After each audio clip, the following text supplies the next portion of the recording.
good Monday evening, everybody. Chris McDonald with you on this 25th day of November as we begin the track down to Thanksgiving. And, of course, after that, Christmas. We're grateful to have everybody in the house tonight with us.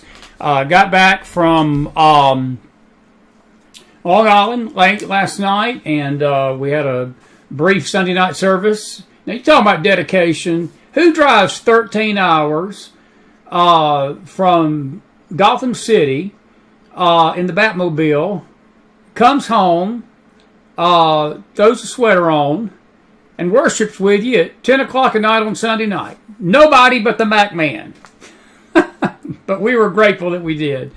I enjoyed being with you last night, and we also enjoyed the Bible study this morning. We're grateful to be back with you tonight. We've got a very special show tonight, and it's going to be about a 30 to 45-minute interview with the one and only Bill Federer. We ain't had Bill on in a while. He's been so busy globetrotting across the country, and we're grateful that he's here. He's always good. I could listen to Bill forever, honestly. I just about could do shows with Bill and leave it be, but because he could educate us all. This is going to be an interesting interview tonight. It is Thanksgiving week, and he's got a brand new book out, The Trials of the 16th Century. You can find that on his website at AmericanMinute.com. And we're actually ordering a case of his books. We ordered a case of the American God and Country books and also the Silence of Consent. And for those of you that come to our conferences next year, we're hoping to have enough that we can maybe give a few of those away and offer them to you through the ministry here. But it wasn't cheap to do it, but I felt like we needed to get a box of them in case, because it's one of the best books he's ever written, honestly, about silence as being consent. It's good stuff, and I encourage you to get one or come see us out here on the conference trail next year, and who knows, that might be in your stocking for Christmas. Your stocking for Christmas. Pray for the peace of Jerusalem tonight. We're going to, after the interview, we're not going to stop the show and come back. We're just going to stay here a little extendedly, probably about a half hour, to go over some news headlines tonight. Jack Smith has dropped his case tonight against President Trump. It's big news today. But there's other news happening with Russia and some other things we're going to talk about. We got James Akers coming tomorrow night on Tuesday, along with a doubleheader interview. We've got Anthony Cavalucci tomorrow night, and we've got the one and only Ruth Gudenheim. What a joy to have her right before Thanksgiving. We're going to talk about the election, what it means to Israel with President Trump. Intriguing stuff with her, and that's tomorrow night. But tonight, without further ado, we're going to give you the one and only Bill Federer. Now listen, you know how I feel about guests. This is a pre-recorded interview. I don't mind affirmations. I don't mind that. We don't need paragraphs. It's distracting. Please, if you are going to say something, keep it on the subject of what Bill's talking about. We're going to give you a chance tonight at the end of the show, toward the end, to ask questions. We're going to have question time and comment time like we always do. Chris has done a lot better this year. We've given space to folks to have their opinion heard, and we're doing a lot better when it comes to that. And we're going to do that tonight. Don't forget, Wednesday night at 8 o'clock, our midweek prayer service will actually be a prayer service. We're going to start at around 8 o'clock, and we're going to give you folks some time to pray for the country. We'll have a little short devotion. We're going to deal with being thankful, what it means, and how God feels about thankfulness versus ungratefulness. And it's good stuff. So I encourage you to be with me Wednesday night. But we're going to have about an hour of the show dedicated to you folks praying for the country and for President Trump. And if we've called you before on this last prayer event, we'll probably call you again. And if you'd like to volunteer to pray for the country, McFilesForum@gmail.com. And you can put your phone number in and say, I'd like to pray Wednesday night for the nation. And we're going to start doing these. Amy Miller, I have to give her some credit. A lot of credit, honestly. We really hated we didn't get to South Dakota again this year, but we're coming back in the spring. My dear friend up there, precious sister, and just dear friend. And she told me, she said, I think you really need to do one of these every month, and I agree with her. I'm not so sure we don't need to do one every week. We probably do need to do one every week. The way this world is and the way this country is, I don't think that's a bad idea. But the minute she said it, the Lord had already been dealing with my heart about it, and it was just confirmation of what the Lord wants to do. So this is going to be our November prayer event, but it's going to be good. And so if you'd like to pray Wednesday night, McFiles Forum, tell me what you want to pray about, pray for, and I'll see what we can do to get it worked out. Get you on the show. All righty? Now, I'll talk to you more after this, but I want to give Bill Federer plenty of time. He's got a good stuff. This is going to be good stuff tonight. We've always had intriguing interviews with Bill. This is a good one tonight. This is going to keep your attention. Listen attentively. You're going to learn something if you do. And I'll be back at the end of the show to talk with you about a few headlines and some other stuff. Listen, we're grateful. We're just grateful for you tonight. And don't forget, by the way, folks, I've got, let me see if I can do this. Hang on. I'll do it after the interview with Bill Federer.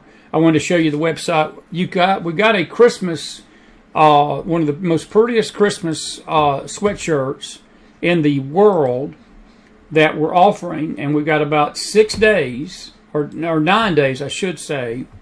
No, I think it's 6 days, 6 or 7 days before the time expires. That is a beautiful shirt. You can get this in red, green, or purple. And it says, Jesus is the reason for all seasons. Wise men still seek him. And that's the front of the shirt. And then on the back, it looks just as pretty. You got something on the back of this. It's the most wonderful time of the year, and it is. It's a magical time of the year to me. And Merry McChristmas from the McFiles. Way to show your faith and show your support of the network. And we hope that you'll avail yourself to that. It's a nice sweatshirt, nice quality. Wintertime is coming. It's about to get cold in the hills, so you're going to need them. We have those in all sizes, and they're in purple, green, and red. So get your one, and we'll talk about that more after Bill enlightens us about the trials of the 16th century. If you're grateful you're with us tonight, put some fire in that house. Without further ado, the one and only Bill Federer from AmericanMinute.com. Take it away.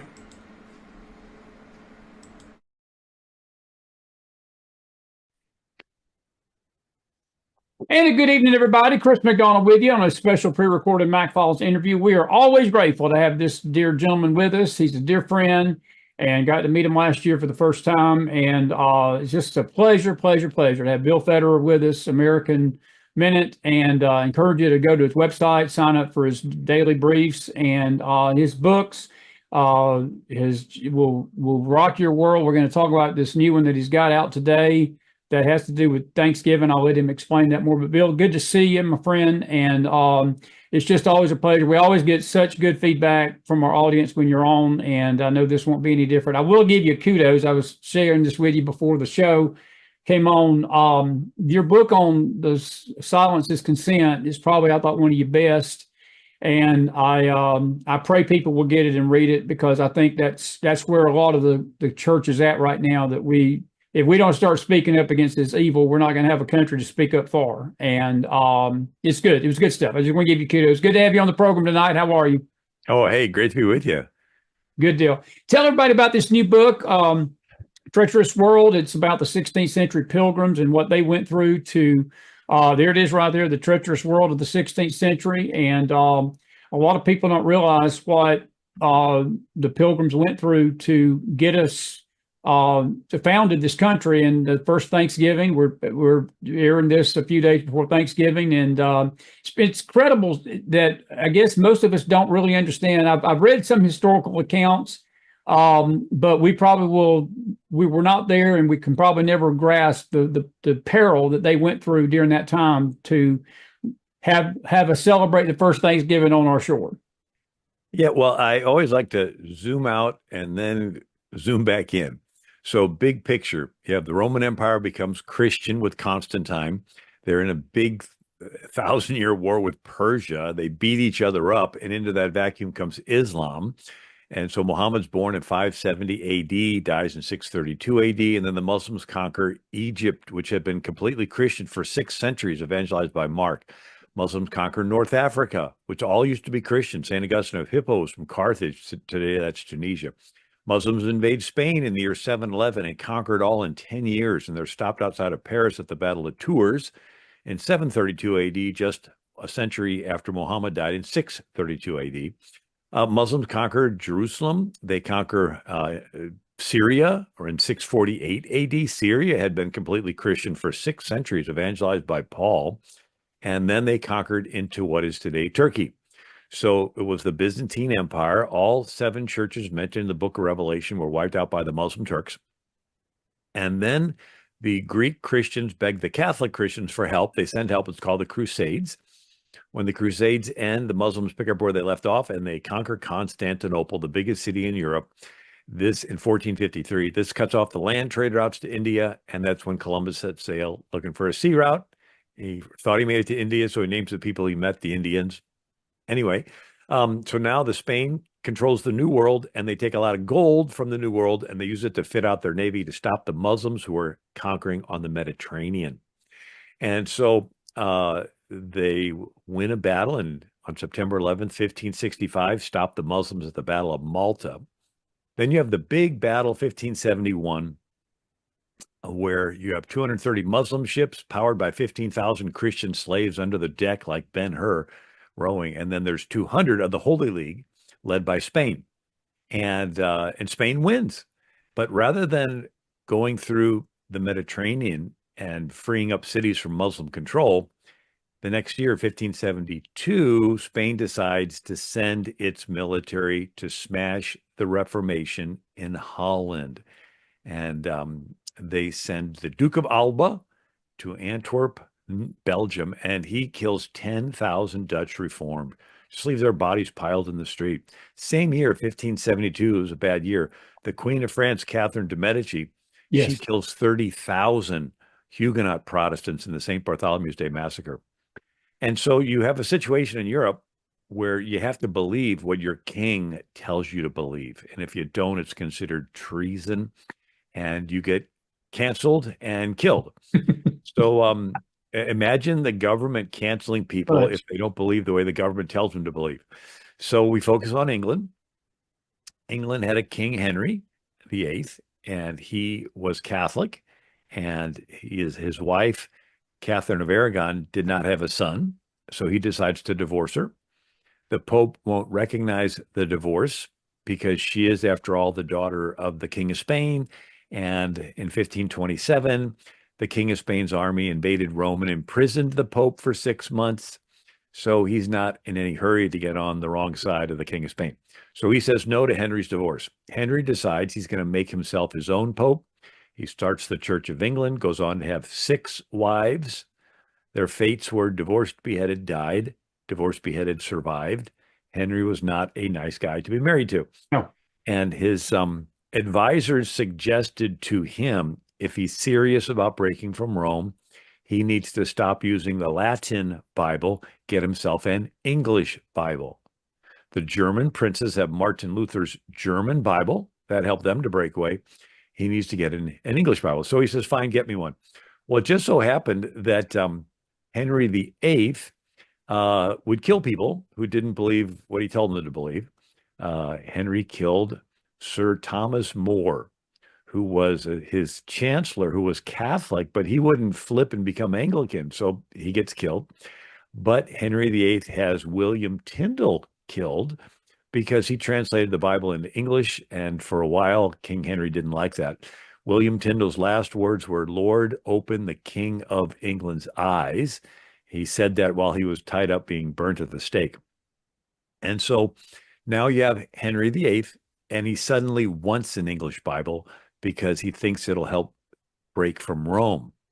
And so they take Tyndale's work and they polish it up, call it the Great Bible, and he likes it. He orders a copy put in every church in England. and he allows the people to read it. And they call it the chained Bible because they actually chained it to the pulpit because it was so valuable. But this was the first Bible that the common people had access to read. And they'd even like rent time. Okay, your turn's up. Let me have a chance to read it. People would stand in line to get a chance to read the Bible. Anyway, Henry dusts his hands and he goes, "That's it. We've broken from Rome. We're all set. We're good. We're all fine." He didn't realize that people would actually read the Bible and would begin to compare what's in the Bible to this king divorcing and beheading his wives and claiming to be the head of Christ Church on earth. So a group starts that wants to purify the Church of England, and they're nicknamed Puritans. The king does not like them because he doesn't think he needs any purifying. He thinks he's fine just the way he is. But then there's another group that said it's beyond hope of purifying the Anglican Church. We are going to separate ourselves. And they call themselves separatists. And they later got called Baptists, or we call them the Pilgrims. And so the founder of the Baptist Church in England was John Smith, Thomas Helwise, and John Merton. Two of them die in the Newgate prison. So the king had his Anglican leaders put together the Book of Common Prayer. Now, it's a good book and they're good prayers, but the king mandated that they be used and outlawed you making up your own prayers because you could make up one that's wrong. And so people, if you were caught making up your own prayers, you're a criminal. In the 1660s, you had St. Giles Cathedral in Scotland. And the first time that they read from the Book of Common Prayer, a market woman named Jenny Geddes threw her three-legged stool and it whacked into the minister as he's reading from this Book of Common Prayer. And then people start throwing stuff, and then it turns into a riot, and it turns into people refusing to use the king's Book of Common Prayer. The king sends his army up, and it's called the Bishop's War. And they were forcing these churches to use this Book of Common Prayer. And the people said, well, you know what? We're just going to not meet in the church. We're going to meet in an open field. Guess what? The king sent his army into the open field, chased these people down. They even made it the death penalty to be a hearer of somebody preaching in these house and field conventicles. The word conventicle comes from the word covenant, which is where two or three are gathered in my name, I'm in the midst. And so if you're having a little Bible study and you haven't got approval of the government, the FBI will kick in the door and arrest you. They later changed the law to the Riot Act because they claimed you could be planning a riot in your little Bible study. And so the police would show up, pull out a piece of paper, and read the Riot Act. I've heard that. Which says everyone must immediately disperse or we're going to drag you away to the Star Chamber. It's a room in the government building with stars on the ceiling. And so they called it the Star Chamber. And it was sort of like a January 6th hearing room. I mean, they would twist your arm. They would threaten you to testify against yourself. They would cut off your ear. They would brand you on the face as a heretic with the letters SL for seditious libel. And since the Anglican archbishop was named William Laud, his last name began with L. The people that were branded called the sign of Laud, right? And then one had his nose cut in half. I mean, it was just cruel. And then they would put you in a cell where you'd waste away until you died, right? Sort of like what we've seen done with the January 6th people. And so then the king passed the 5 Mile Act. If you were caught preaching within 5 miles of a town and you had not gotten approval of the government, you're a criminal, off to that Star Chamber. And so this, could you imagine the government canceling people if they didn't surrender their conscience to the government and believe what the government tells them to? Anyway, so you had the Pilgrims, the separatists, would meet in secret. And one was a wealthy guy named William Brewster. and he had a manor. He was like the postal, got in charge of the postal system in this Screwby area of England. And, he got to live in this nice house. Well, he let these Pilgrim separatists meet in his house, and neighbors would notice and snitch and tell the police. And the police would bust into the house and arrest them. And then they would be taken to jail and taken to court. And so one group of these Pilgrim separatists decided to sell their property and take their money, go down to the port and buy passage on a ship to the Netherlands. Now, the Netherlands were seven provinces that spent an 80-year war of independence to break away from Spain. And since these seven provinces did not always believe the same thing, they had a little give and take. It's like, well, look, we don't believe all the same thing, but let's fight together against Spain. So the Netherlands was the most tolerant place in Europe. Every other place, you had to believe what the particular king tells you to believe. So in England, it was Anglican. Scotland was Presbyterian. Holland was Dutch Reformed. Northern Germany and Sweden were Lutheran. Switzerland, Calvinist. Italy, Spain, France, Austria, Poland was Catholic. Greece was Greek Orthodox. Russia was Russian Orthodox. It was one Christian denomination per country. And what the denomination the king chose, well, that's the official denomination. And so the Pilgrims decide they're going to go to the Netherlands because they had a little tolerance. But right before the boat took off, the captain robs them, turns them over to the police, and they have to be taken away to jail. They're heretics. Another group of these pilgrims decide to purchase or arrange for a Dutch ship to sail up the coast of England. And they would be waiting in rowboats and row out there and hurry up and get on the ship and sail away.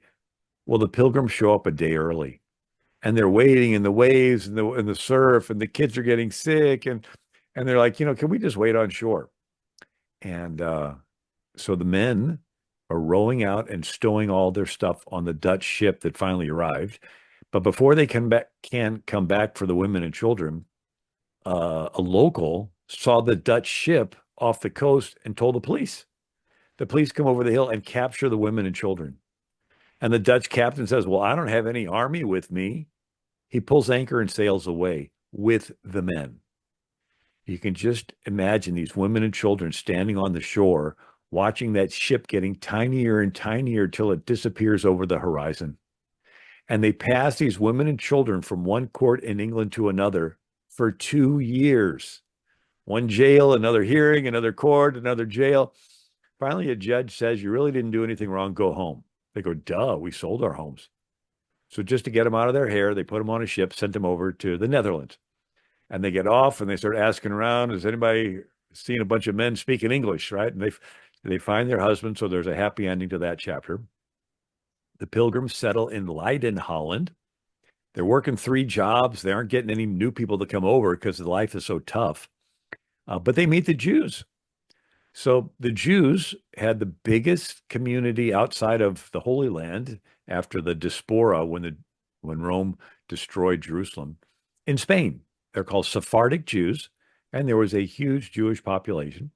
Well, Ferdinand and the Jews sort of lived in the between zone between the Muslims, who had been the masters in Spain for 700 years, and the Christians, who had been the oppressed minorities. And the Jews were they didn't fit in with either. Right. And so when the king of Spain, Ferdinand, decided to chase the Muslims out of Spain, and it was 700 years of reconquista, but they finally drive the Muslims out. Well, the thought was there's assassinations, and lots of kings had assassination attempts. And so supposedly Ferdinand thought that some of the Muslims were pretending to be Jews and might be plotting an assassination. Whether that was the case or not, who knows? But Ferdinand decided he was going to force all the Jews to convert to Christianity or leave. And so some of them converted. They're called Morenos, or new Christians. And then the others left. Some went back to the Ottoman Empire. Some went to Fez in Morocco. and some went to Leiden, Holland, where the Pilgrims were. And with the Dutch, some of the Jews sailed and settled Recife, South America. But while there, the Jews had a rabbi who taught Hebrew and Aramaic.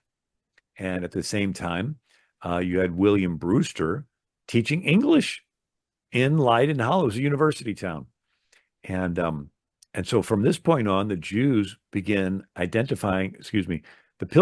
identifying themselves with the Jews. And they would write things like, you escaped from the Pharaoh, we escaped from the King of England. You crossed the Red Sea, we crossed the English Channel. Right? You found your promised land, we're still looking for our promised land. But that's why they taught Hebrew at Yale and Harvard. They identified William Bradford, the governor of the Pilgrims, wrote about how he longed to be able to read some of the Holy Scriptures in the original Hebrew language, And the Jews had the Feast of Tabernacles at the end of the year. And so there's the thought that maybe the Pilgrims got their idea of Thanksgiving from these Jews having the Feast of Tabernacles. Harvest has ended, type of thing. Yeah. Spain threatened to attack into the Netherlands, which, again, 80-year War of Independence. One of the battles, most of the Netherlands is below sea level. If you've ever been to the beach and you walk out 100 yards and it's only up to your waist, it's really shallow. That's the way it is in what they call the Low Country or the Netherlands. And so they would take an area and build a stone wall out into the ocean and then put up a windmill that would do a pump, so to speak, and throw the salt water over the wall. And then they would bring in dirt and reclaim it. And then they would continue that windmill blowing, continue to keep the water. And then they would build another wall and go further out into the ocean and further and further. And then when the Spanish army was laying siege to a city, they decided to break the dikes and let the seawater flood in and kill the Spanish army. Wow. And so when the Spanish decided to attack into the Netherlands again, the Pilgrims said, we need to leave. They thought of going to Guyana in South America because they heard of the perpetual spring. But then someone reminded them of the Spanish butchering the French Protestant settlement of Huguenots around Jacksonville, Florida. It was called Fort Caroline in the year 1565. And so the Pilgrim says, we don't want to go anywhere near Spain. So they decided to go to Jamestown, which was started 14 years earlier. And it was a king-run colony. But the Pilgrims thought, well, we'll be so far away from the king, he won't notice. And so the Pilgrims spend time negotiating for permission to come over. And then they needed money. And so they approached investors who were called adventurers. And this is another little thread. So in the Middle Ages, there were no companies. It was a sin of usury to pay or receive interest. And they had guilds where a bunch of merchants in town would put up rules, but it wasn't a company. They had religious groups or orders that were sometimes called companies, but they didn't have a company that made money because it was a sin to pay or receive interest on stock. And but then when the Reformation happened, you had the first companies. And in 1555, the company of merchant adventurers in England were going to sail north of Russia to get to China. They got frozen in the ice, except dog sled came out from Russia and saved some of them that they took to Ivan the Terrible. And they changed the name of the company to the Muscovy Company because they traded with Moscow. It didn't make much money. And then you had the Dutch East India Company, and then you had the British East India Company.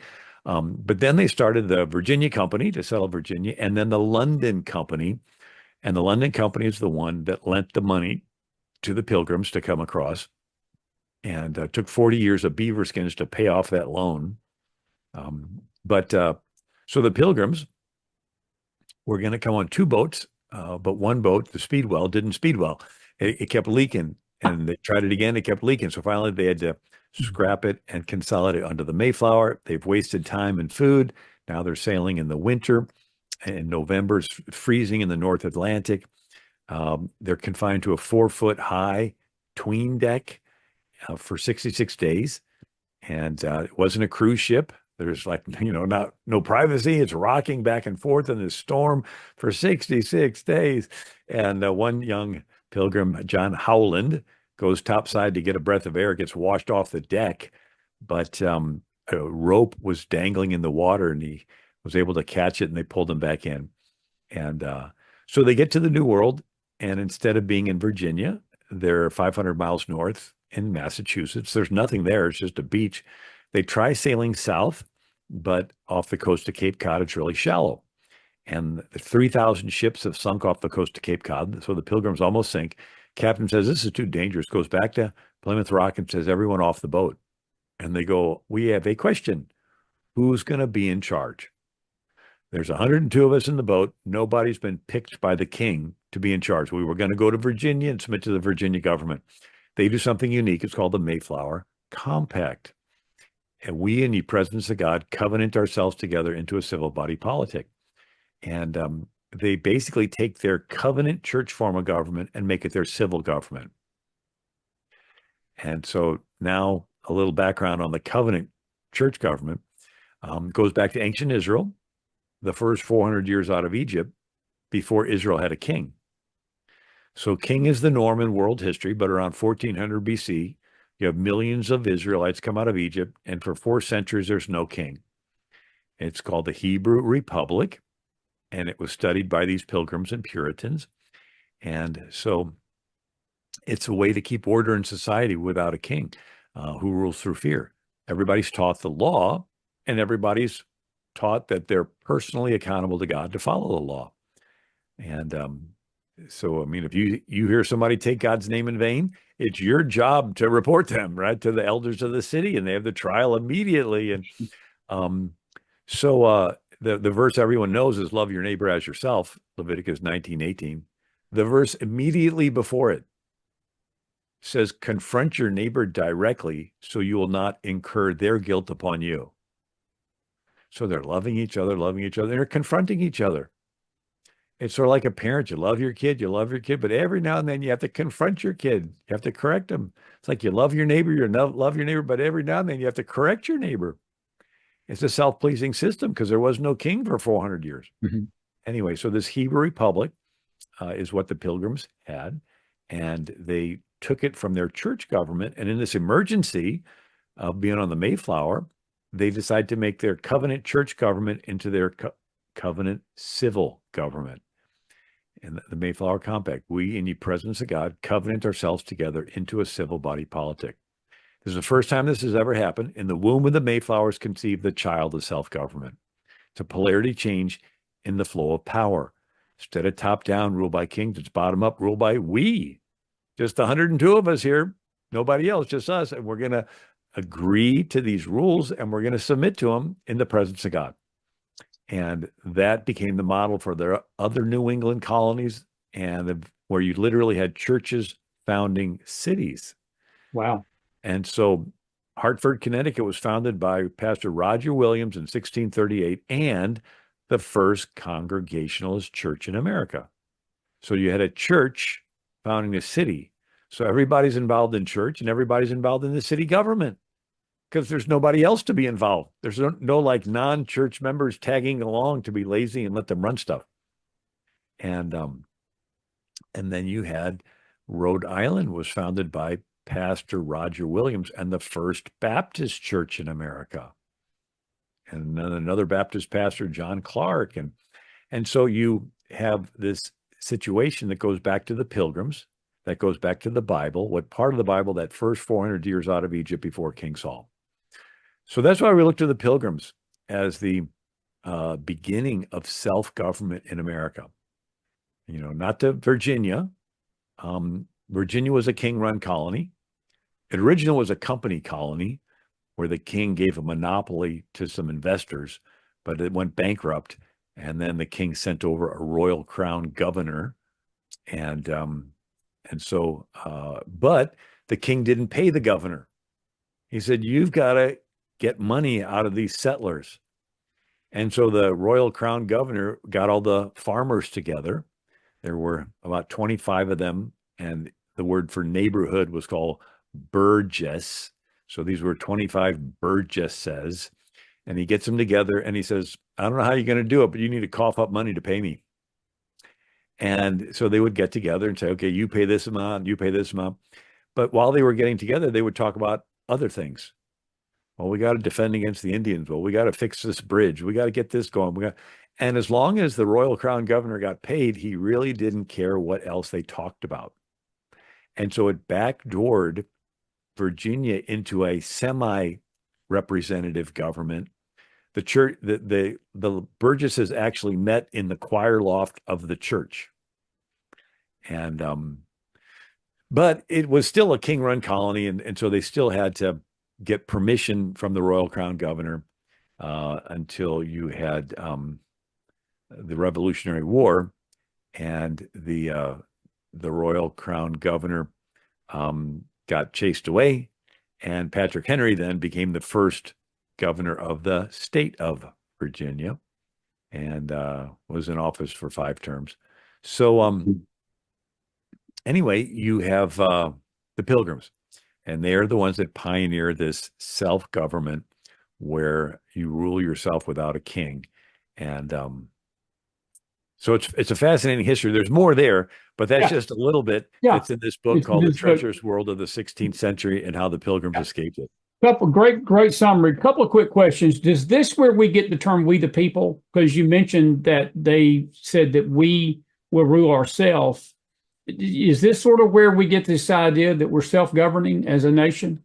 Yeah. I mean, the ideas came from the Puritans, who got it from John Calvin, who got it from the Bible. What part of the Bible? That first 400 years out of Egypt before they had a king. Right. And so it was a process of development. Now, Britain had a 20-year American experiment from around 1630 to maybe 1650, 1660. And it was called the English Commonwealth. So King Charles I turns up the heat.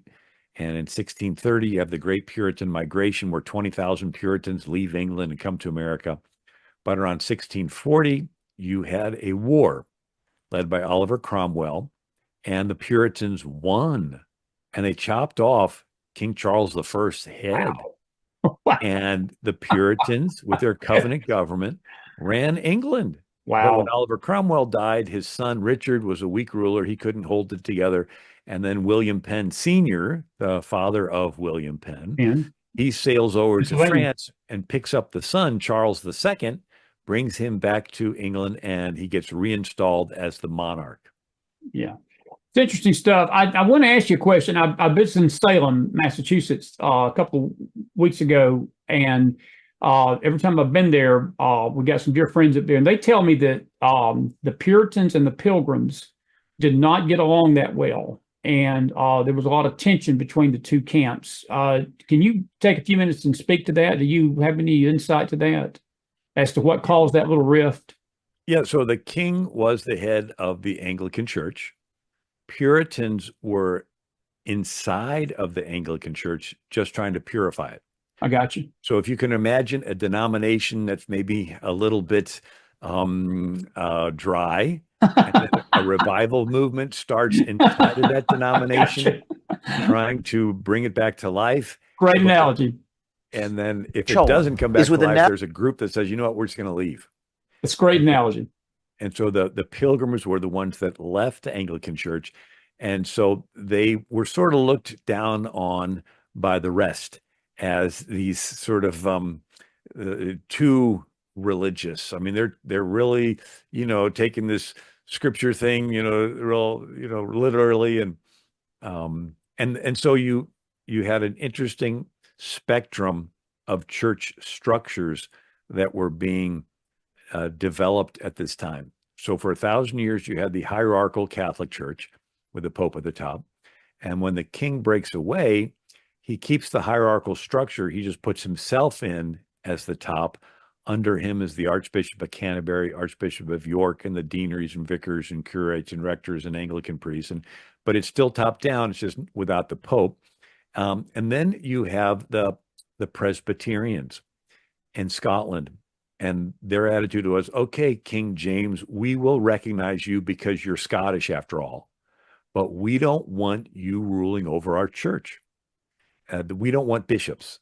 And of course, the king's famous saying was, no bishop, no king. If I can't have bishops to enforce, and so when William Tyndale translated the Bible from the Erasmus's Greek translation into English, he translated the verse, upon this rock I'll build my church. He translated, upon this rock I'll build my congregation.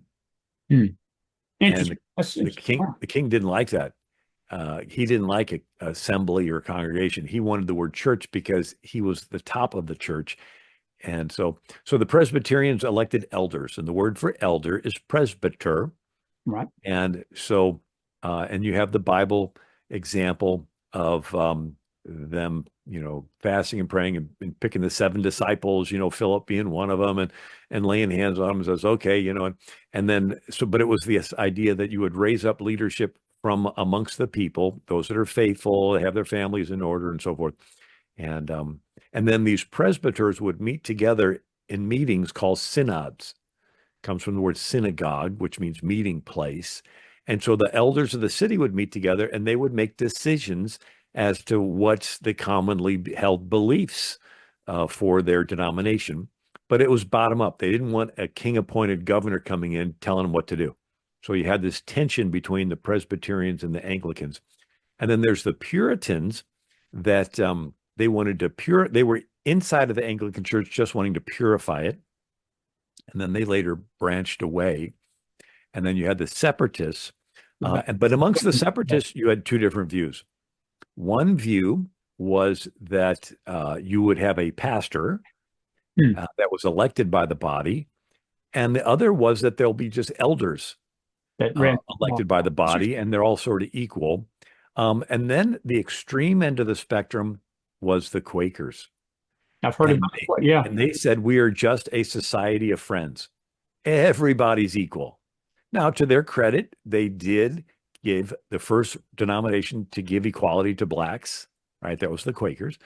They were the first denomination to let women get involved in teaching Bible studies and teaching and whatever.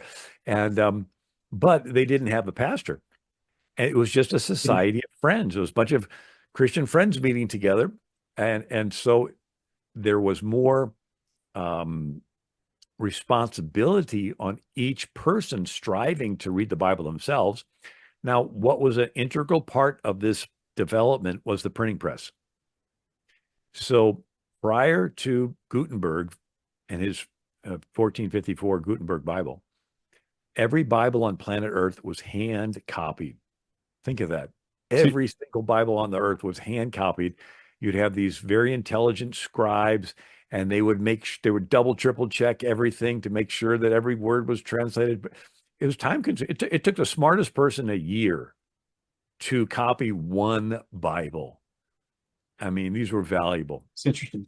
And so once the printing press came about, everybody could have your copy. So everybody could become an expert on the scriptures. And then you could then entrust the corporate body in the church to get involved in ministry because everybody had a higher level of biblical knowledge. And so you then have this spectrum of total, the one side with the king, a hierarchical model, and the other side is Quakers with no king, no bishops, and not even any pastors. It's just a society of friends. And as you move from the one side of the spectrum to the other, there's more responsibility placed on the individual for his own personal walk with the Lord. But if they didn't keep their own personal walk with the Lord, then you can come into heresies. Yeah, absolutely. And, then you could get off track a lot easier. I tell people it's like an investment. You can have a very stable investment, but you'll never get a big return. Or you have the potential for a big return, but there's a lot of risk and you could lose it all quickly. And so you think of the hierarchical model, it was stable. it did last for 2,000 years. It did preserve the scriptures, and it did hold off the Muslim invasion into Europe. But you very seldom do you have a revival. Yeah. It's like this, investment that you know what you're going to get, and then the other side is there's lots and lots of freedom, and you can have revival, but you can also have the pastor running off with the choir director, and the whole thing fall apart. That's very true. There's a lot of risk. That's very true. That's a great point. Let me ask you this. I know we got to let you go, but I do want to ask you one quick question, sort of off this of this subject. 'Cause it's intriguing history, and I encourage people to get the book, because I'm sure the book fills in the blanks of a lot of this that we're asking.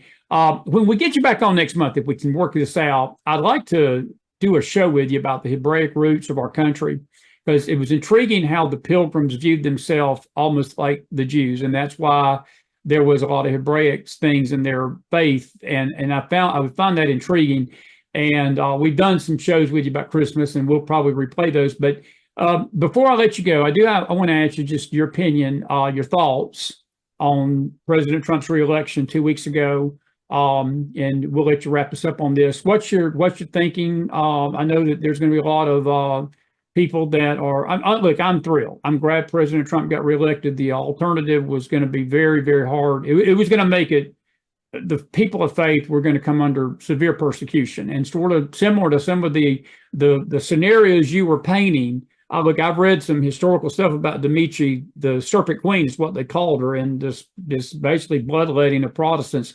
Look, I'm not saying Kamala Harris was a Serpent Queen, but I think that she was destined. I think she was we were headed for a bloodbath in this country with faith.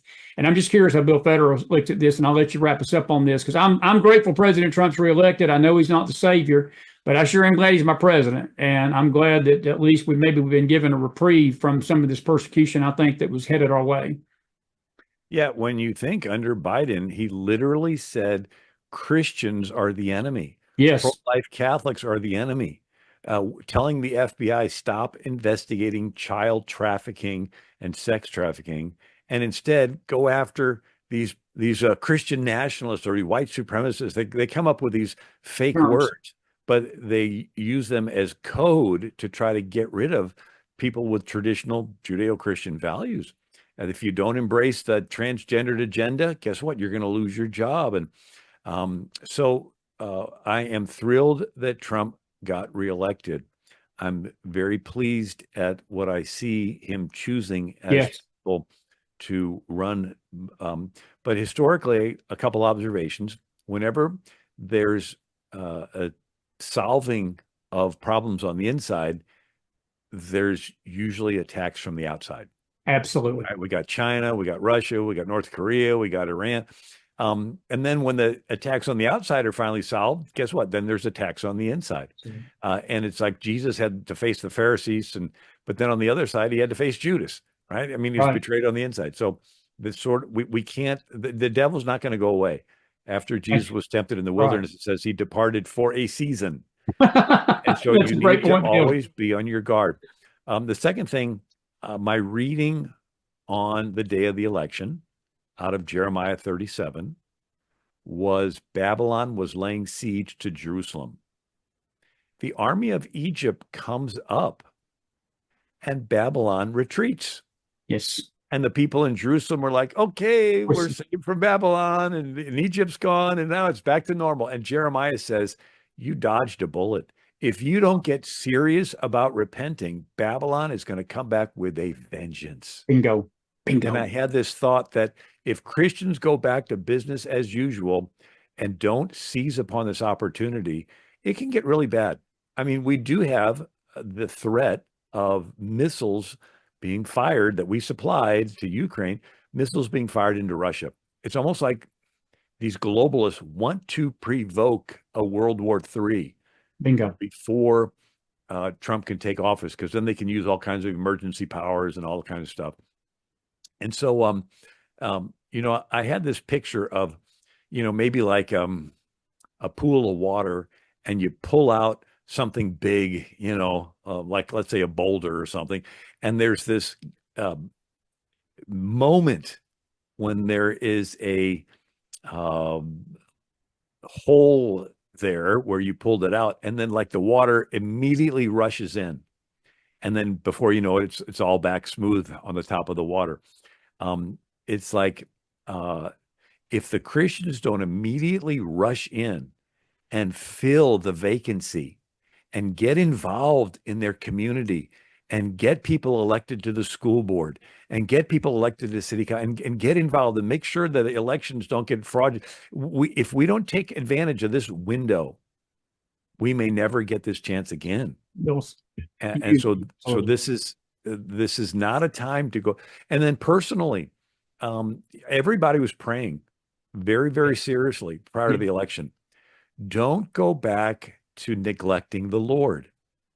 If you go back to saying, okay, I'm only going to pray when it gets into trouble, that's wrong. You need to say, I'm going to press in and I'm going to seek the Lord even more that now things are good. Because God's a personal God. All liberty is individual. Guess what? All repentance is individual. So true, buddy. Buddy, I couldn't have said it better. And, it's funny. I've been reading Jeremiah in my devotional time, and it was funny. The false prophets of Jeremiah's day was trying to convince Israel that Egypt was going to save her and peace was coming. And it turned out to be, as you said, it was just a reprieve, and Babylon did come back with a vengeance and destroy that city. Listen, I could keep you for 6 hours. I just wish you was a college professor. I would actually go back to college and enroll in college and take your course. I'd even double pay if they was going to charge me double just to sit and listen to you all day. You are my friend, and you are one of the best guests we have on this network. I appreciate you so much. And listen, I wish you and your family a very happy Thanksgiving. I do hope we can get you back in December. I know your schedule will have a lot to do with that, and but definitely sometime back in the future, we're going to get you back on quite a bit in 25.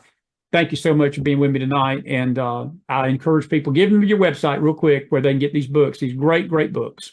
Sure. It's AmericanMinute.com, AmericanMinute.com. And then the book that I talked about today is called The Treacherous World of the 16th Century and How the Pilgrims Escaped It. Good deal.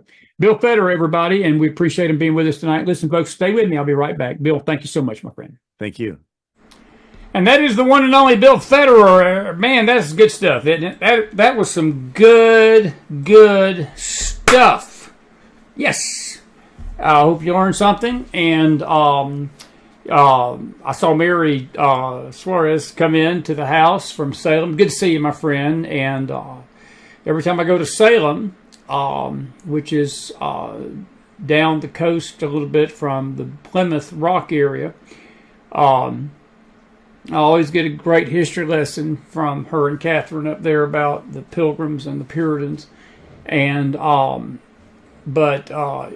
folks, it's a given that the people that founded this country, it was not an easy time. It was a treacherous world. And look, that should tell you how much destiny, how much purpose, how much prophetic, what's the word I'm looking for? It should give you understanding that there's a prophetic stamp on this country. And we have a prophetic mandate on us if we'll fulfill it. All prophetic mandates are conditional, though. They're always conditional. It's conditional on the people. And it's conditional a lot on the spiritual leadership of that country and nations. And I don't know what that says about us right now. I just don't. But that was good stuff tonight. Good interview. And I think he summed up the Trump situation very wisely, that we have been given a reprieve. He's not the only one I've heard say that. And it's what we do with it is going to go a long way in determining our future and how soon the future is for us and how long we last. Folks, I'm just going to be brutally honest with you tonight. We're on borrowed time in this country. We are on borrowed time. We've really been on borrowed time. Most empires, the average length of most empires is 200 years. We're going on 278 right now. Rome lasted probably the longest of any of these world empires we talk about in the mornings as far as longevity goes. Greece had the greatest territory, but Rome had the longest tenure of hold on the earth. And it's going to have more of a hold come during the time of the Great Tribulation after the rapture of the church, there's going to be a revision of the old Roman Empire, the 10-kingdom confederacy that's going to arise from that part of the world, is going to persecute Israel, and then it will give way to the kingdom of the beast. The beast will come from the revised Roman Empire, really the Grecian portion, which is the eastern side. And the clock is ticking. The clock is ticking, and so forth. And that's why I love this shirt. We did this shirt last year. We designed this. Pray for the peace of Jerusalem. And I'm not sure if we got something on the back or not. I think, yeah, actually it's the front. We've got they shall prosper who love thee. Psalms 122:6. And that's the McFiles Faith Network. And we may put this back out there. Hanukkah's coming up in December. We might just launch this and give you a chance to get yours this year. We just had it in one color. But we need to pray for not just the peace of Jerusalem, neighbor. We need to pray for America tonight. But Bill was on his game, as he always is. And I do encourage you to get the book. We can only talk about so much in 45 minutes. That's one thing I've always been amazed at him. He only has 30 to 40 minutes every time we get him. He's so busy. It's like he's literally interviewing every hour with somebody, and we are very, very, very fortunate and blessed to get him when we do. And he's always been gracious. He's never told us no because he didn't want to come on the show. It was always scheduling.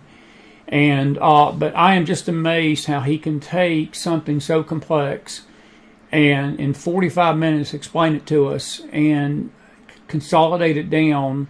And if you listen intently, I mean, you can get an education. You probably would get a better education from Bill Federer than you would a college professor.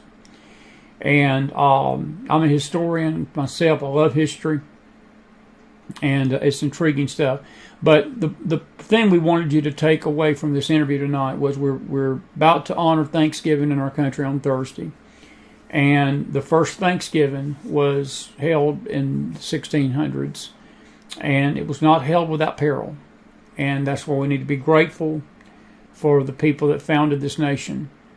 And there's a Jewish tie. If you were with us on the show Saturday morning in Long Island, we talked about the Hebraic ties to this nation. And we may even deal with that a little bit on a regular faith show soon.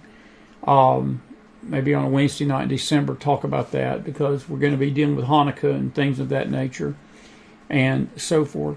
If you have enjoyed Bill Federer, I hope you want to put some fire in that house. Grateful for him tonight, and we hope that you got something out of this. Good to see Mary in the house. Dory West, good to see you, my friend, and love you too, my friend. You and Catherine are my amigos in Salem, and we're going to see you guys back this spring. Going to see you guys back in the spring, as we are you Long Islanders. And just love the New England area. I'm so grateful we were able to come this year to get up to see you guys. And it's been a blessed year. And it's just a good way to end the year. As of right now, we've not got a conference planned for December. If we do anything, it would be right around here in the hills, and probably at a local church that would have us, and their congregation would be part of that. Now, you'd be welcome to come, but we're probably not going to be traveling too far. It's the holidays, and we got the Christmas trees up today behind us, and this is my time of the year. I'm sorry, this is my time of the year. It's been my time. I'm holding my breath. I will get an email from somebody accusing me of being a heretic because I've got a Christmas tree behind me. Well, call me a heretic. Call me whatever you want. People misabuse that verse in Jeremiah or Isaiah, one of those verses about the tree. There's nothing in the Word of God about a Christmas tree, folks. Nothing. Just nothing. Nothing. If you honor the Christ of the season, there's nothing wrong with celebrating Christmas. And I'm just going to go ahead and tell you tonight, folks, don't let these fuddy-duddy legalists, bigoted, bah humbug people that are miserable, and they sit and soak in their own misery. I would not want to be around these kind of people. I just wouldn't want to be around them, and I don't plan on being around them, and I would prefer them not be around me, honestly. I pray for them. I don't hate them, but I don't want misery. This is a wonderful time of the year. And folks, it's not just about Christmas. Actually, Hanukkah this year is going to be during Christmas. It's the Jewish part of this as well. Both holidays are very similar. They're different, of course, in some ways, but it's a time to worship the Christ. And if you've listened to Bill Federer's teaching, yes, Virginia, there is a Santa Claus, and you've listened to him talk about that December 25th date, because I was one that have always believed that maybe it was not the 25th of December, that it was a Catholic thing, and it's not a Catholic thing. Bill pretty much gives a pretty good defense that Christ was actually born on December the 25th. And but this is the thing. This is the thing, folks. Whether he's born on December the 25th, August the 25th, June the 14th, whether he was born in September 23rd or whatever date out there, we can argue semantics till we're blue in the face. It ultimately don't matter the date. And I tell you why it don't. Because people will do to the date sort of what we've done to here in America. We commercialized it, sadly. But the fact is he came. And he came as a virgin. And we're going to really be highlighting that in December. And we're going to be highlighting that with our face shows and the reason why the virgin birth is so important. My daddy actually wrote a book before he was in Bible school when he wrote it. Only book he ever wrote. And it was called Did Jesus Just Happen? And I got it in there. It's a little red pamphlet. It wasn't a long book. He wasn't like his son. Daddy got things pretty much concise within about 50 pages. Chris would have taken 500 to do that. Good Lord. Oh. I don't know if they're looking down from heaven tonight, but my dad's got to laugh his head off sometimes at his boys still. But I know he's on the other side, and I know he's waiting for us. But he wrote a book called Did Jesus Just Happen? And Jesus did not just happen. And he went into detail about why the virgin birth of Christ was important. One of the best books I've ever read. And not just because he was my father. And but the bottom line is, folks, this is a festive season. This is a magical season, not in the evil sense, but this is a glorious season of giving, a glorious season of love. We're thankful. It starts really Thursday night with Thanksgiving. It's a thankful. We're thankful for each other. We love each other. We care for each other. It's festive. I love lights. If you see my house out here, some of you disown me. I mean, I just celebrate. I love Christmas. And I'm not ashamed of it. I'm celebrating the Christ. And you know, I think that it hit me in the head. It hit me in the face here in a good way here recently. I had a young kid. I was outside, and I've got a cross this year. I put a cross up in my front yard, and Edwin helped me build it. I didn't build it. Edwin did. Chris would have tried to build it. I'm not sure what that thing would have looked like. But thank God for my dear buddy Edwin Arenas, and he built a cross, and I've got a witness in my front yard. And last year I had this big old turkey that was on the side of my house. It was an inflatable, and people would drive by and they would honk. But I had a little boy come by the house here, probably late summer, and he was riding his bike, and he stopped. Hey, mister, he said, I just loved your house last year. And he said, please, please, please, please put that turkey up. And I try my best to highlight Christ at my home. And he said, please put that turkey back up. I love that turkey. And I thought to myself, this year, that same young man, he drove by, and he was glad to see it. Now, Turkey Man's died. The rain hit him whole thing crumbled under the rain and the wind. So Turkey Man had to be retired this year a little early. But that child that drove by here this year saw that cross. And there's a big sign in my yard that says, Jesus loves you. And I don't know who drives by this house and who don't, and who sees that. But I take this time of the year to be a witness, folks. Not a Jehovah's Witness. The Jehovah's Witnesses don't even celebrate Christmas, for God's sake. No, I take this opportunity to show the love of Jesus during this season.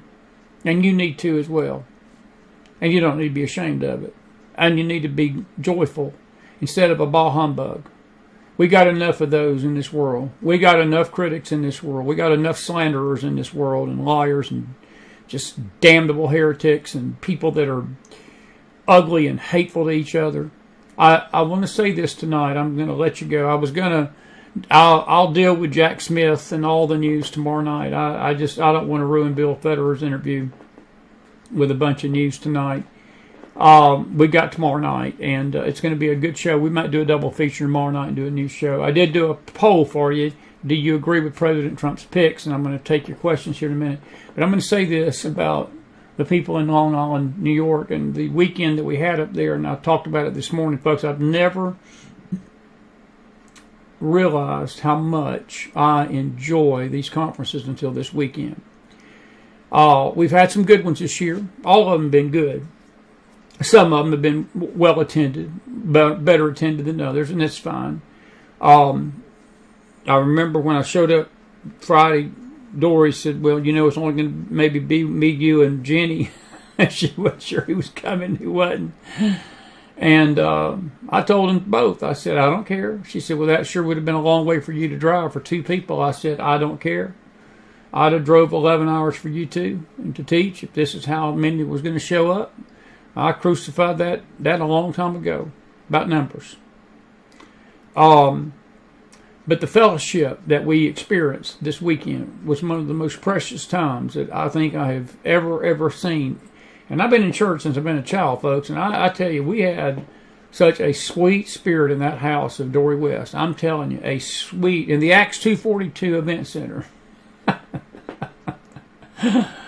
And this is what the New Testament church is supposed to be like, the way we were this weekend to each other. There was no animosity. We loved each other. We loved on each other. We prayed for each other. We encouraged each other. We broke bread together. We told our stories. We shared our struggles. We shared things that we're all going through. It was just a good time. We broke the Word of God. We talked about the Word of God. It was such a peace, such a peace. And I thought to myself, Lord, this is how the body of Christ needs to be all the time. But it's far from it. We are so critical and so judgmental, so hateful, just always throwing people under the bus, throwing people into hell. I mean, last night, I mentioned a well-known preacher that had a stroke. I just gotten it out of my mouth. I do not want any negative stuff said about it. Somebody said, well, I prayed for him to repent, as if they don't need to repent. We all need to repent. We all need to repent.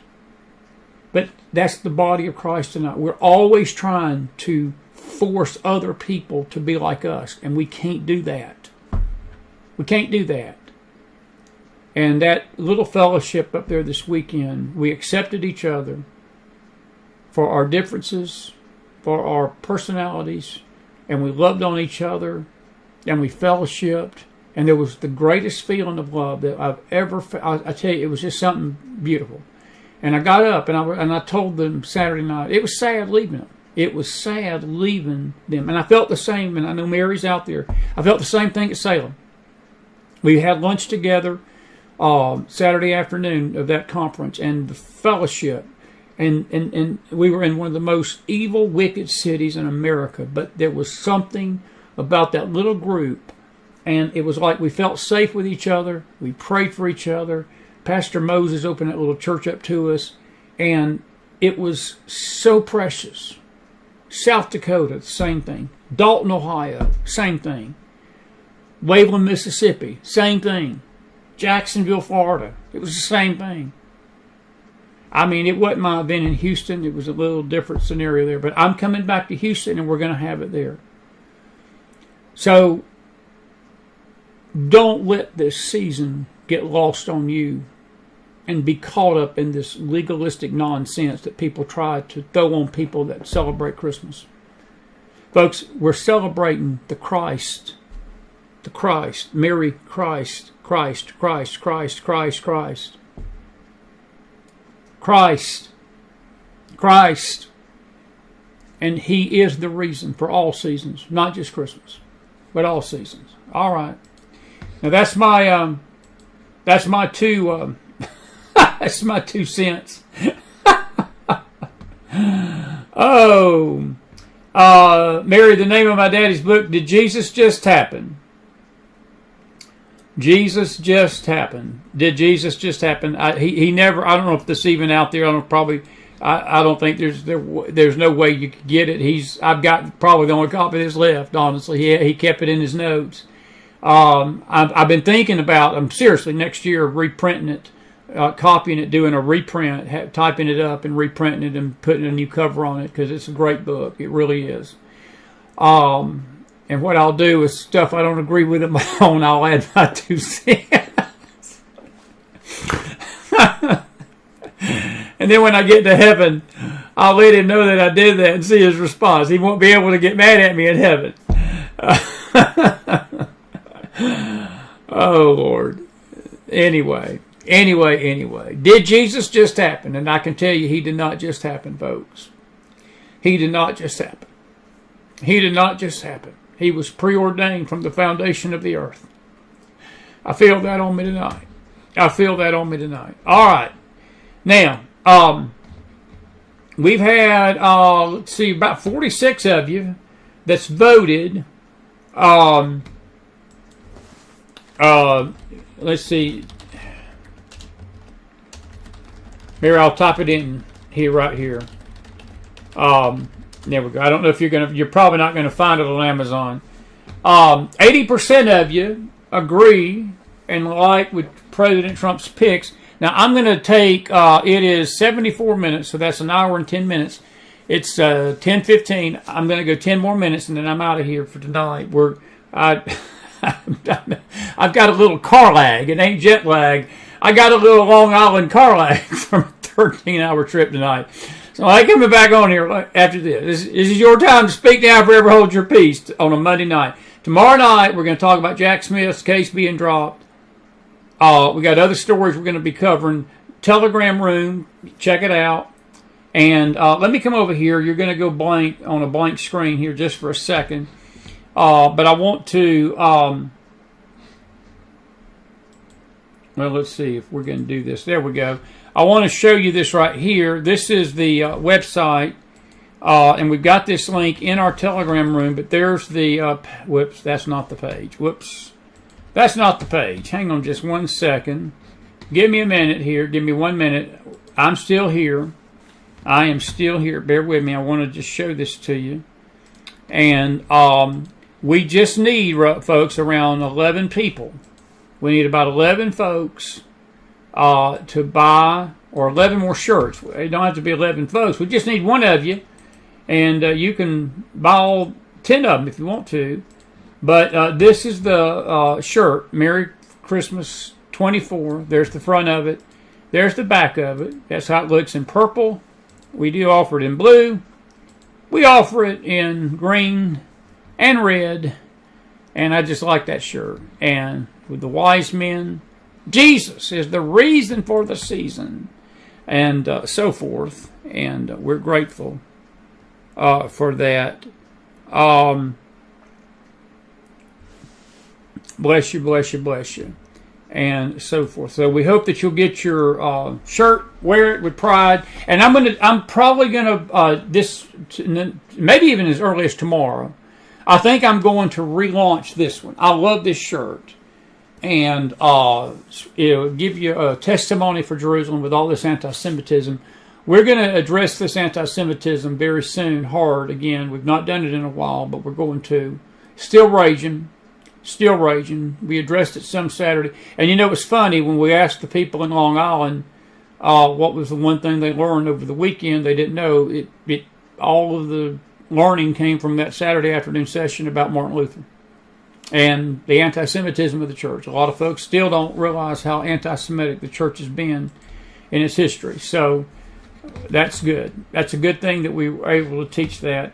82% now. We've had 49 votes. I want you to put in if you've got a problem, those of you, we've got about 10% of you that don't like President Trump's picks. You got 10 minutes. Let's talk about it real quick. I don't want to ruin Bill Federer's interview tonight with a bunch of negativity. We'll do with this more tonight. But if there's one pick that you don't like and you're concerned about, put that in the chat, and we'll sort of chit-chat about this. If you got a question tonight, put that in the house. Any statement, if you got a statement about the interview with Bill, it was good stuff. It was really, really good stuff tonight. And we are grateful that he was here. Anyway, alrighty. Anything you've got to say? Any picks? What picks are you not happy with tonight? If somebody's not happy with the pick, put their name in and tell me why. And who is the pick you think's the best?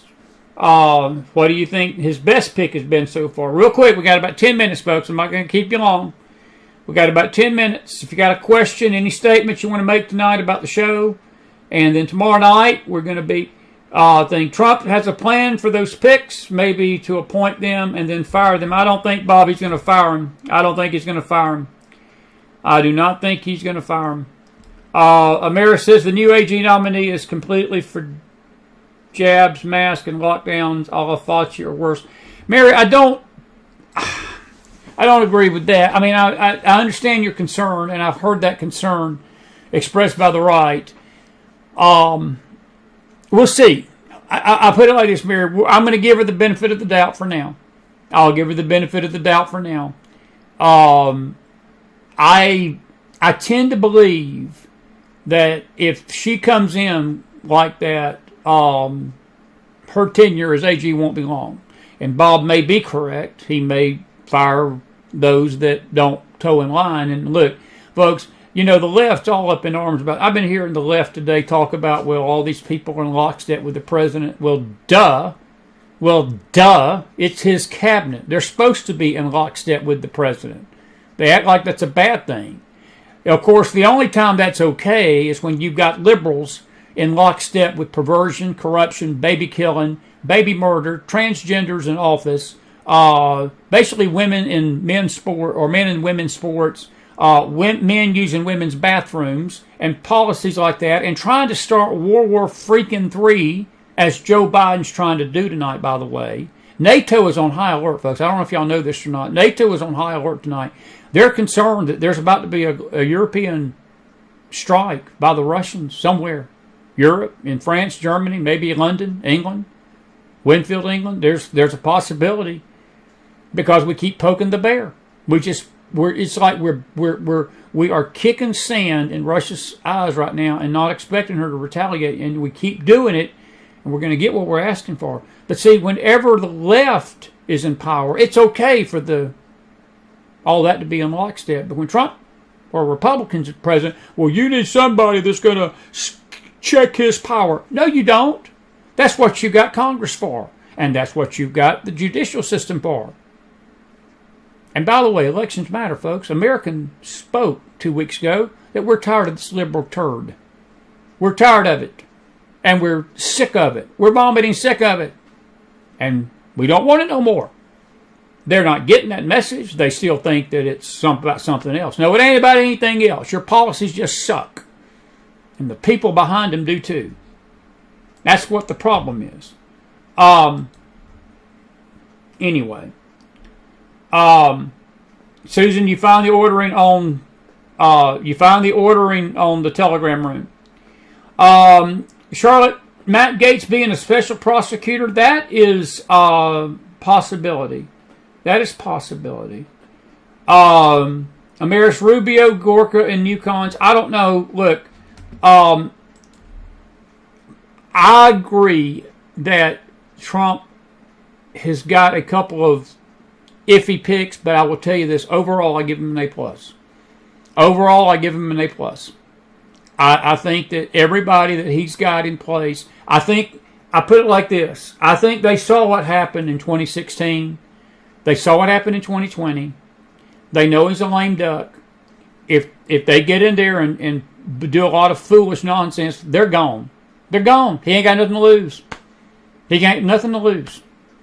And I think, Charlotte, your statement about Matt Gaetz, it's going to have to be something, because he announced today he's not going back to Congress. He will not be in the 119th Congress.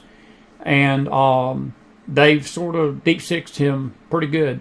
I'm a little disappointed that he didn't fight harder, but that's me. He had reasons, and I respect those.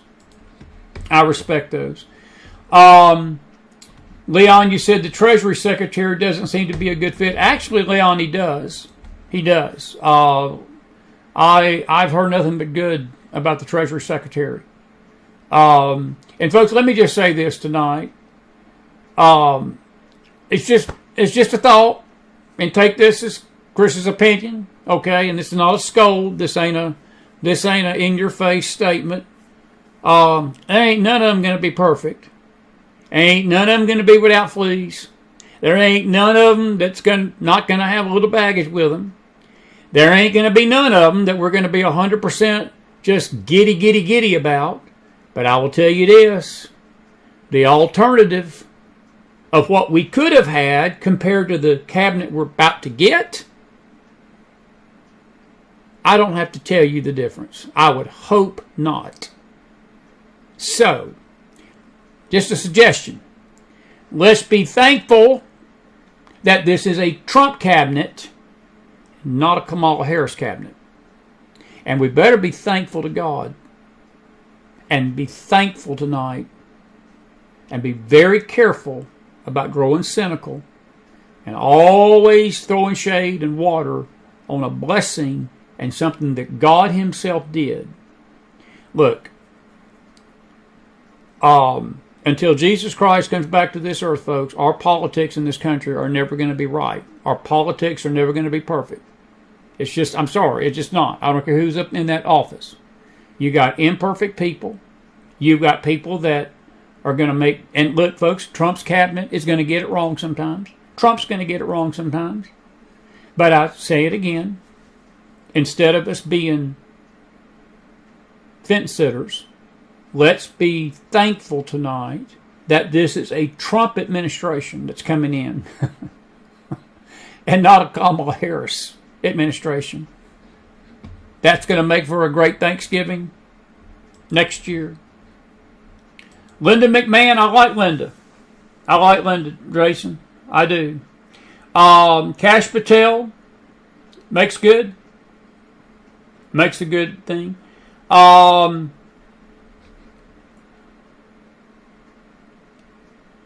Let's see here.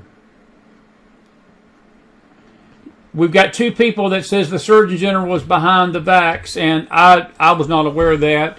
And folks, look, these people will be questioned, and they will be dealt with. And folks, can I tell you Trump was behind the vax?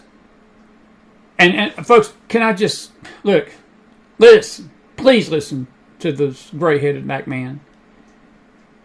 I don't care that people took the vax. And don't flip your channel off and say, I ain't never listening to you again. Folks, it's a freedom thing. We on the right were just as wrong to impose our views about the vax as we were basically upset that they were trying to impose theirs that took the vax. That was the issue to me. I didn't want to take it. Never did take it. Never will take it. I've never taken a flu shot. My doctor, every time he sees me, first words out of his mouth, have you got your flu shot this year? Nope. And the silence hits the room. He looks at me real funny and weird. Did you get your COVID shot? Nope. I just stare a hole through him as he stares a hole through me. I said, any other questions? Then he starts smiling. He said, I know you. I said, yep, you do. Then might as well not ask. I'm not taking it. I'm not getting it. But people have a right, folks. I know good Christian people. I know good friends of mine. I know family members that took it. And I'm not judging them for it. That's their conscience and their freedom to take it. And if we don't want it shoved, see, this was the problem. They tried to shove that vax down our throats and say, you have to take it or you're not going to work. You have to take it or you're not going to fly planes. You have to take it or you're not getting insurance. You have to take it or you're not even going to have a job tomorrow. That was criminal. That was communist. That was a tyranny. That was a tyrannical act. If we didn't like that being done to us, then we don't have any right demanding that people not take the vax because we don't think it's right. Because we're no different than the left if we do that. Now, I know some of you are gritting your little teeth and don't grit them too hard because you got to eat turkey Thursday. But that's fine. That is my opinion.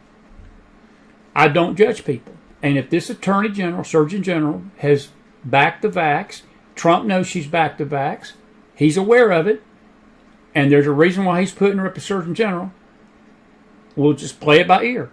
But folks, again, if we don't want tyranny put on us, then we as the right cannot put tyranny on those that do not embrace what we believe. We just can't. We just can't. Now, again, some of you ain't going to agree with that, and that's all right. Because Chris still loves you. Chris still loves you. And I hope you still love Chris. Because we good. We good. I'll agree with that. I'll lay in myself. Well, Janice, I'm not going to disagree. It's about the communistic culture in the medical community and hospitals. It was very uncomfortable for those of us who have to use them. Well, Janice, it was absolutely was uncomfortable.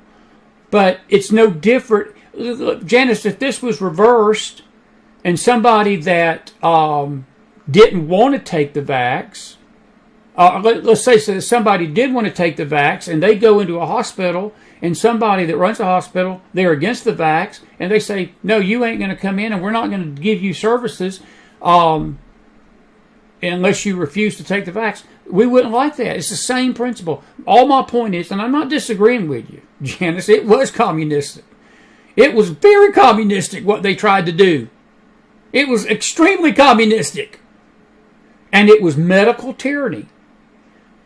But we on the right had better be careful how we judge people that did it. Folks, there's people to this day that have not spoken to family members over this stuff. I mean, seriously, and it's both sides. There are people that took the vax that's not speaking to family members that didn't.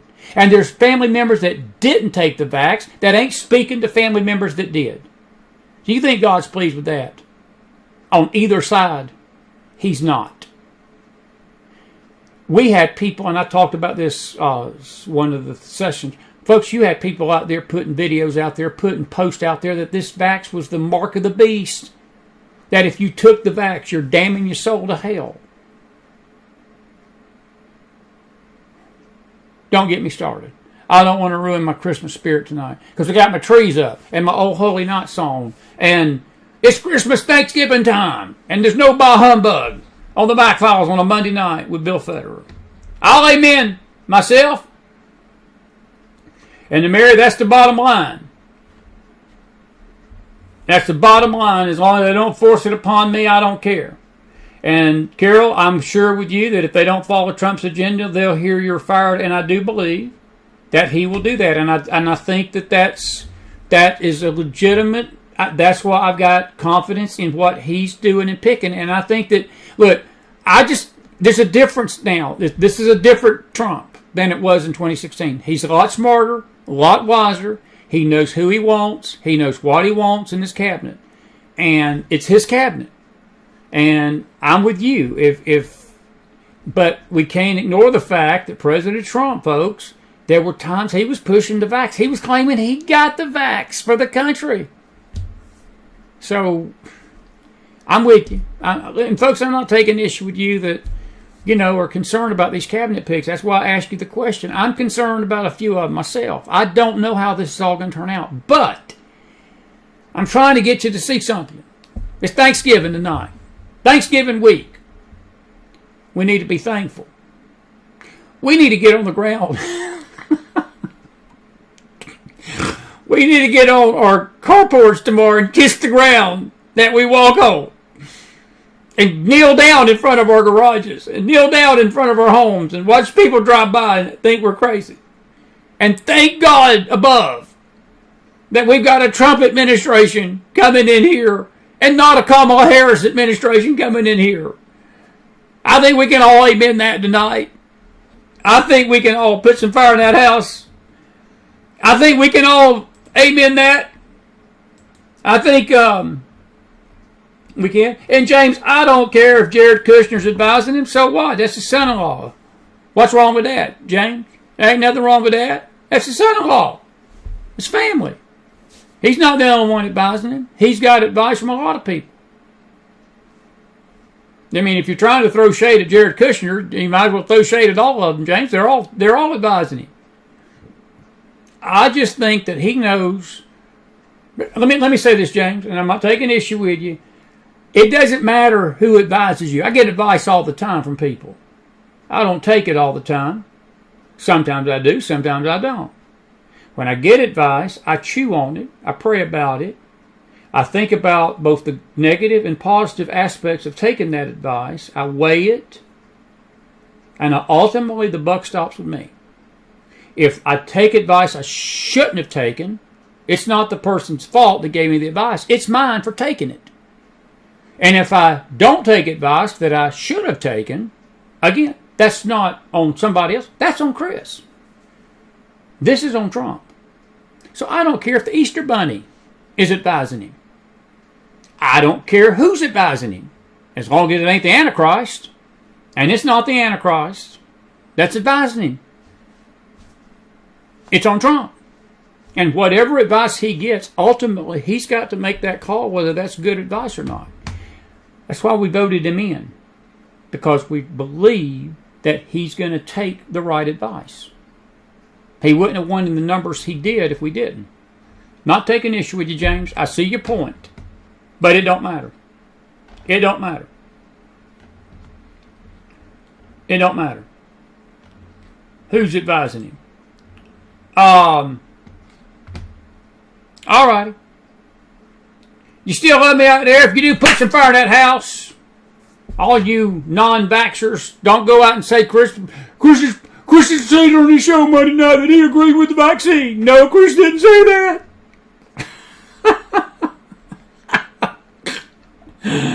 Because Chris didn't take the vaccine.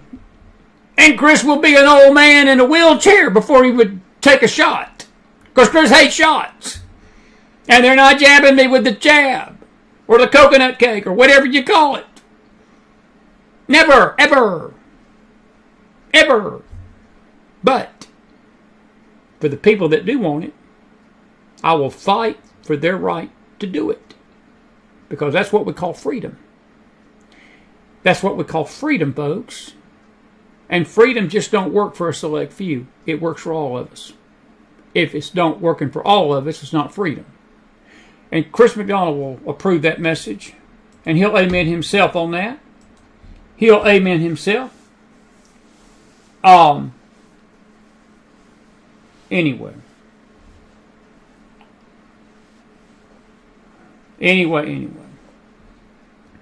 We love you too, Bob. All of you guys. We've had a good night. Did y'all enjoy Bill Federer? He did a great job, didn't he? Great job. Look, it's 10:40, and we've been going about an hour and 40 minutes, so I'm going to let you go now. Listen, God bless you. I'll see you back here in the morning on the Bible study, and we'll see you back here tomorrow night. And we got two pre-recorded interviews. We're going to try. They're short. Anthony Cavalucci is going to. God, I hate saying this. I always get in trouble. Somebody sends me. Anthony Cavalucci's my weatherman buddy. I just wanted to interview him. We're going to talk about Hurricane Helene, talk about some of the stuff still going on in North Carolina. But ultimately, Anthony Cavalucci is going to tell you what Chris has been telling you from the beginning, that God controls the weather. And we're going to have Ruth Gudenheim. The interviews are last about 20 minutes apiece. James Akers will be on tomorrow night for a little bit, do some headlines. And then Wednesday night, we'll wrap it up for the week. We will not be here Friday or Saturday. We'll be back Sunday. And we'll be off a few days next week, into next week, maybe all of the week. I don't know, but I need a break. We've been going nonstop hard this year, and it's that time of the year. But we're not going nowhere for December. We'll be back. We got Mike Simonelli coming. We've got some new guests coming in December. We got some older guests coming. Brad Johnson will be back with us next month. And Ricky Wilson will be back with us. Ricky hopefully will be with us Wednesday night. Whatever you do, keep it right here. Keep it right here. Because we're going to have a good time with you for Christmas. And we're going to be holly jolly. We're going to be holly jolly. Oh, I think I'm just going to go out with a bang tonight. I just think that I'm going to go out with a bang. And you mean, what do you mean with a bang? Well, it's, the way I look at it is if the Christmas haters are listening, they're not going to like the song I'm going to go out with, but have a good one. I'll see you back here in the morning on the Bible study. Good night. Have a holly jolly Christmas. It's the best time of the year. I don't know if there'll be snow, but have a cup of cheer. Have a holly jolly Christmas. And when you walk down the street, say hello to friends you know and everyone you meet. Ho, ho, the mistletoe is hung where you can see. Somebody waits for you, kiss her once for me. Have a holly jolly Christmas, and in case you didn't hear, oh, by God, they have a holly jolly Christmas this year.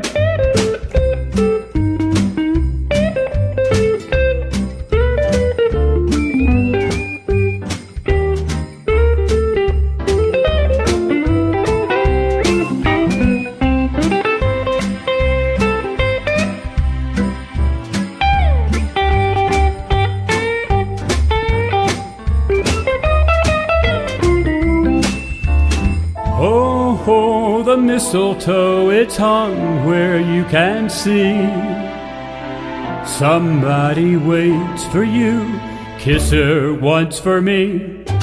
Have a holly jolly Christmas, and in case you didn't hear, oh by golly, have a holly jolly Christmas